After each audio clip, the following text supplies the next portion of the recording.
ഖത്തറിന്റെ മണലാരണ്യവും അവയെ തഴുകിത്തലോടുന്ന Arabian Gulf കടലുമൊക്കെ ചരിത്രം അവശേഷിപ്പിച്ച ഒരു പിടി മുത്തുകളാണ്. ആ മുത്തുകൾ തേടിയുള്ള പ്രവാസത്തിനും വർഷങ്ങളുടെ പഴക്കമുണ്ട്. ആദ്യകാലത്ത് പ്രവാസം എന്നത് കേവലം കുടിയേറ്റമായിരുന്നില്ല, പ്രാരാബ്ദങ്ങളുടെ നടുക്കടലിൽ അകപ്പെട്ടവന്റെ അവസാന ആശ്രയമായിരുന്നു. ആ പ്രവാസ ലോകത്തേക്ക് മലവെള്ളപ്പാച്ചിൽ പോലെ ലക്ഷക്കണക്കിന് മലയാളികളും ഒഴുകിയെത്തി. മനസ്സിൽ സ്വപ്നം കണ്ട കൊട്ടാരങ്ങൾ കയ്യെത്തിപ്പിടിച്ചവരും അവ ചീട്ടുകൊട്ടാരം പോലെ തകർന്നു പോയവരുമൊക്കെ ഗൾഫിലുണ്ടാകാം. തങ്ങൾ എത്തിപ്പെടുന്ന ലോകം എവിടെയായാലും ആ ലോകത്തെ, ആ ചുറ്റുപാടിനെ തങ്ങൾക്കായി പരുവപ്പെടുത്തിയെടുക്കുകയാണ് ചിലർ.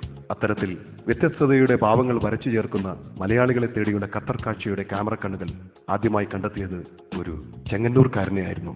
ചെങ്ങന്നൂർ മുത്തോട്ട് കുടുംബാംഗം ജോസഫ്.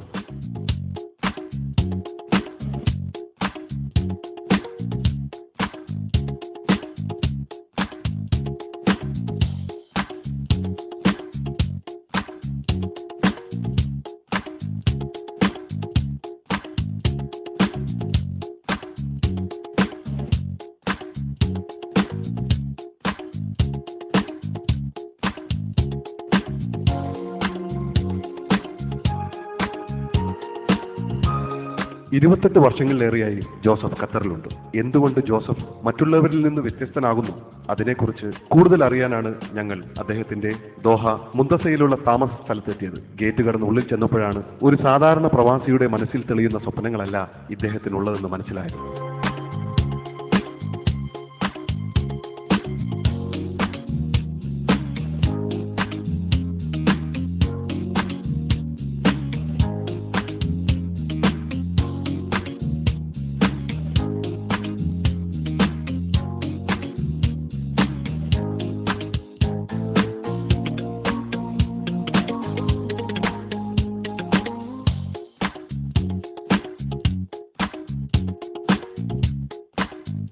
ഒരു ചെറിയ മൃഗശാല തന്നെയായിരുന്നു അവിടം. കഥ പറഞ്ഞും ചിലപ്പോൾ കലഹിച്ചും നിമിഷങ്ങൾക്കുള്ളിൽ പിണക്കം മാറി പാട്ടുപാടുകയും ചെയ്യുന്ന ഒട്ടേറെ പക്ഷിമൃഗാദികൾ, മാനും മയിലും കുരങ്ങനുമെല്ലാം തുള്ളിച്ചാടി നടക്കുന്ന ഒരു വൃന്ദാവനമായിരുന്നു ജോസഫിന്റെ വീട്. ക്യാമറയിൽ തൂക്കി ചില അതിഥികൾ എത്തിയത് അത്ര കണ്ടങ്ങ് ഉൾക്കൊള്ളാൻ കഴിയാത്തത് കൊണ്ടാവണം തന്നോട് ചോദിച്ചു മതി പടം പിടിക്കൽ എന്നൊരു ശാസനയോടെ ജിമ്മി കുതിച്ചു വന്നു. മലയാളികളുടെ ക്ഷമയും സഹനവും ഗോൾഡൻ റിക്കവർ ഇനത്തിൽപ്പെട്ട ഈ അമേരിക്കക്കാരനെ വേണമെന്ന് നമ്മൾ നിർബന്ധം പിടിക്കാതിരിക്കലാണ് ബുദ്ധി. പക്ഷേ ജിമ്മി അകത്തുപോ എന്ന ജോസഫിന്റെ സ്നേഹത്തോടെയുള്ള ശാസന കേട്ട് ജിമ്മി വാലുതാക്കി വന്ന വഴിക്ക് തിരിച്ചുപോയി.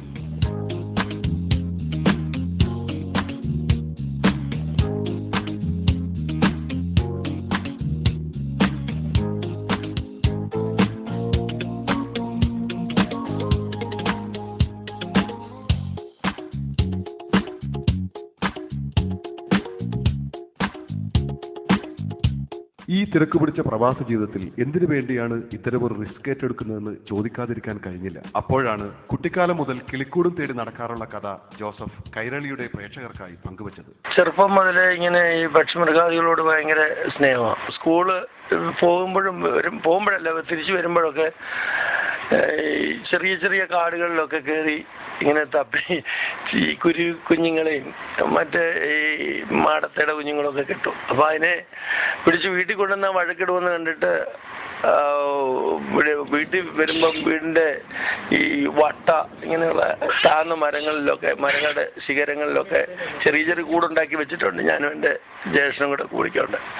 അപ്പോൾ അതിൽ കൊണ്ടുവന്ന് വെച്ചിട്ട് ഇങ്ങനെ സമയത്തിന് കൊണ്ടുവന്ന് അമ്മ കാണാതെ തീറ്റി കൊടുക്കും. അപ്പോൾ അമ്മ ഇങ്ങനെ പഠിക്കത്തില്ലെന്നൊക്കെ പറഞ്ഞിട്ട് വഴക്കിടാറുണ്ട്. അപ്പോൾ അതുകൊണ്ട് അമ്മയെ പേടിച്ചിട്ട് ആരും അറിയാതെ കൊണ്ടുവന്ന് ഇങ്ങനെ തീറ്റി കൊടുക്കും. പിന്നെ രാത്രി ഒത്തിരി ഇരുട്ടിയാലൊക്കെ പോയി നോക്കും, പിന്നെ വല്ല അവിടെ തന്നെ ഉണ്ടോ ചത്തോ എന്നൊക്കെ അങ്ങനെ എടുത്ത് വളർത്തും. അങ്ങനെ ചെറുപ്പകാലം തൊട്ട് എനിക്ക് പലവിധമായ പക്ഷികളെ, പിന്നെ ഇച്ചിരി വളർന്നപ്പം അമ്മയോട് അനുവാദം വാങ്ങിച്ചുകൊണ്ട് തന്നെ പ്രാവുകളെയും ഒക്കെ വളർത്താൻ തുടങ്ങി. അങ്ങനെ എൻ്റെ മനസ്സിൽ അതിങ്ങനെ കിടന്നു ഇങ്ങനെ ഇതിനെയൊക്കെ വളർത്തണമെന്നുള്ളത്. അപ്പം പിന്നെ സ്വന്തം കാലിൽ നിൽക്കാനായപ്പോൾ തൊട്ട് ഞാൻ എവിടെ താമസിച്ചാലും അവിടെ പക്ഷികളെ, മൃഗങ്ങളെയും നമുക്ക് നമ്മുടെ കയ്യിൽ ഒതുങ്ങുന്ന മൃഗങ്ങളെയൊക്കെ വളർത്തുന്ന ഒരു സ്വഭാവമുണ്ട്. പിന്നെ ഇവിടെ വന്ന് ഇപ്പോൾ കുറച്ചു കാലമായിട്ടൊരു എനിക്ക് തോന്നുന്ന ഒരു 12-13 ഇയേഴ്സായി വളരെ വിപുലമായ രീതിയിൽ പക്ഷികളെയും മൃഗങ്ങളെയും, മാന്, മയില്, താറാവ്, ഈ പറക്കുന്ന താറാവ്, പിന്നെ വിവിധങ്ങളായ ടൈപ്പ് ഫാൻസി കോഴികൾ, പിന്നെ അത് ഏറ്റവും വേൾഡിലെ ഏറ്റവും ബിഗ്ഗസ്റ്റ് കോഴികൾ, പിന്നെ നല്ല നല്ല പ്രാവുകൾ, പിന്നെ തത്തകളിൽ 30ഓളം തത്തകൾ എൻ്റെ അടുത്തുണ്ട്. അതിൽ മെക്കാവോ ഗോൾഡൻ ഉണ്ട്, റെഡ് ഉണ്ട്, ബ്ലൂ ആൻഡ് യെല്ലോ ഉണ്ട്. പിന്നെ മെക്കാവോയിൽ തന്നെ 3 ടൈപ്പ് മൂന്ന് ടൈപ്പ് ഉണ്ട്. അതായത് ബിഗ്ഗസ്റ്റ്, മീഡിയം, ഷോർട്ട്, അങ്ങനെ 3 ടൈപ്പ് എൻ്റെ അടുത്തുണ്ട്. ഇതിലേതാണ്ട് ഓൾമോസ്റ്റ് സംസാരിക്കുന്നതാണ്. പിന്നെ മൈന, എൻ്റെ അടുത്ത് 2 മൈനയുണ്ട്. അതിൽ ഒരെണ്ണം ഏതാണ്ട് അത്യാവശ്യം സംസാരിക്കും, 2ഉം സംസാരിക്കും, പക്ഷെ ഒരെണ്ണം നല്ല വ്യക്തമായിട്ട് സംസാരിക്കും. പിന്നെ ഉണ്ട് ഹോവർ, ഗിനിപ്പന്നി നമ്മുടെ നാട്ടിൽ പറയുന്നത്, അത് കുറേ ഉണ്ട്. ഒത്തിരി പിന്നെ ഉള്ള മാന്, എൻ്റെ അടുത്ത് മയിൽ 3 മയിലുകളുണ്ട്. അതിപ്പം മുട്ടയിടുന്നു. ഞാൻ അതിൻ്റെ മുട്ട വെച്ചിട്ടുണ്ട്. അത് അടുത്ത് തന്നെ വിരിയുമെന്ന് തോന്നുന്നു. ഇങ്ങനെ പോകുന്നു വളരെയധികം ഹാപ്പിയായിട്ട്. എനിക്കിതിനെ കാണുക എന്ന് പറഞ്ഞാൽ എൻ്റെ സമയം കിട്ടുമ്പോഴൊക്കെ അതിൻ്റെ അടുത്ത് പോയി സമയം ചെലവിടുക എൻ്റെ ഒരു ഹോബിയാണ്.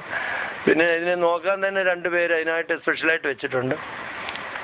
ഇവിടെയും പിന്നെ നാട്ടിലും ഉണ്ട്. നാട്ടിൽ നമുക്ക് വളർത്താൻ, നമുക്ക് ഇഷ്ടമുള്ള പക്ഷികളെയോ മൃഗങ്ങളെയോ വളർത്താനുള്ള അനുവാദം ഇല്ലാത്തതുകൊണ്ട് കിട്ടുന്ന, നമുക്ക് വിദേശത്തു നിന്ന് വരുന്ന പക്ഷികളെ നമ്മൾ വാങ്ങിച്ച് കിട്ടുന്നിടത്തോളം വളർത്താറുണ്ട്. എൻ്റെ ഒരു ഗോൾഡൻ പ്രസൻസ് ഉണ്ട്, അതിവിടെയും ഉണ്ട്, അവിടെയുണ്ട്. ഗോൾഡൻ പ്രസൻസ് അവിടെ എൻ്റെ അടുത്ത് 9 പീസുണ്ട്, ഇവിടെ എൻ്റെ അടുത്ത് 4 പീസുണ്ട്. അങ്ങനെ ഒത്തിരി കളക്ഷൻ എൻ്റെ അടുത്തുണ്ട്. പിന്നെ മങ്കി ഉണ്ട് എൻ്റെ അടുത്ത്. അത് വളരെ പെറ്റാണ്. മനുഷ്യൻ നമ്മുടെ കൂടെ നടക്കുകയും നമ്മളോട് ചേർന്ന് വളരെ നമ്മൾ പറയുന്നതൊക്കെ കേട്ടനുസരിച്ച് നിൽക്കുന്ന ഒരു മങ്കി, നല്ല ഒരു കുരങ്ങ്. ഞങ്ങളുടെ എല്ലാം പെറ്റാണത്.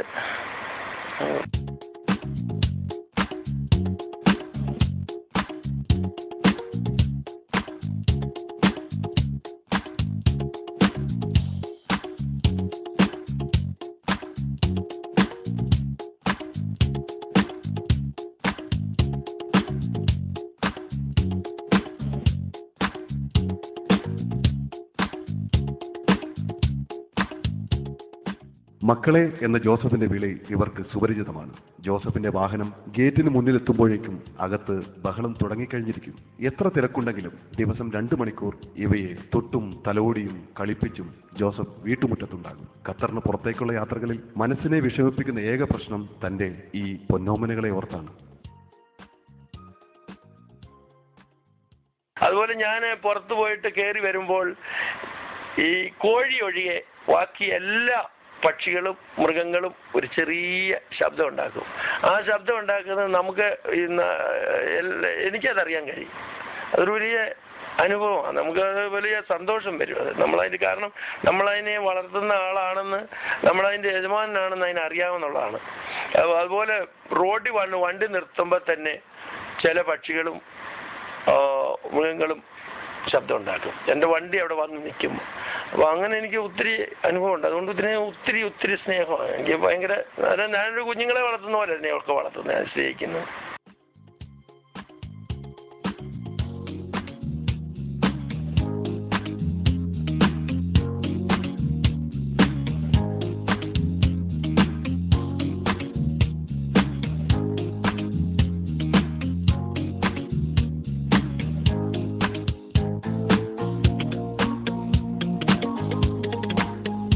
ഹോളണ്ട് ഹെൻ, ഇന്തോനേഷ്യ, ബ്രസീൽ തുടങ്ങിയവിടങ്ങളിൽ കാണപ്പെടുന്ന റെഡ് ക്യാപ്പ്, റോസല്ല തുടങ്ങിയ തത്തകൾ എന്നിവയൊക്കെ വളരെ അനുസരണയോടെ ഈ വീട്ടുമുറ്റത്ത് കഴിയുന്നു. ഇവയിൽ പലതും നന്നായി സംസാരിക്കുകയും ചെയ്യുമെന്ന് ജോസഫ് പറയുന്നു. മൈനകളും ധാരാളമായി ഇവിടെയുണ്ട്. കൂട്ടത്തിൽ വലിയ മൈനക്കൊരു അല്പം ദേഷ്യമുണ്ട്. മറ്റൊന്നുമല്ല, മൈനയെ വിശ്വസിച്ചാണ് പ്രസവിക്കാറായ ഗിനിപ്പന്നിയെ മൈനയുടെ കൂട്ടിലാക്കിയത്. പക്ഷേ പ്രസവിച്ച ഉടനെ 2 ഗിനിക്കുട്ടി